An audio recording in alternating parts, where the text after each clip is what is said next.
السلام عليكم ورحمة الله وبركاته.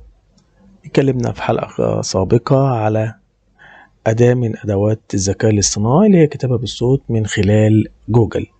النهاردة جايب لك موقع، طبعا نسيب لك اللينك بتاعه في الديسكريبشن. ادي الموقع بكل بساطة، موقع بسيط جدا. هنا بتحدد اللغة بتاعتك، طبعا هعملها العربية مصر. تمام، كل ما هو عليك ان انت تعمل ستارت.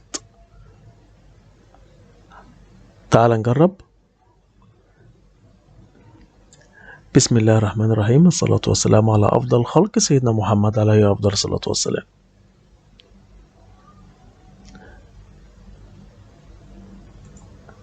حاجة جميلة جدا وسهل جدا ومفيهوش أي حاجة.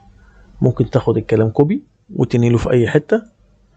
تمام، بتخلص خالص ثم اعمل كلير، ينضف لك الصفحة. وموضوع بسيط وسهل. سلام. في النهاية تحياتي ليكم، ومش تنسى العلم بحر، وكل يوم بنتعلم فيه حاجة جديدة. لو عجبتك المعلومة وعايز تكمل الرحلة معانا، ما تنساش تتابعنا. أشوفكم في الحلقة الجاية ومع معلومة تفتح لك أفق جديد بإذن الله. في النهاية مش عايزين ننسى ندعي لإخواتنا في فلسطين، ربنا يقويهم وربنا معاهم.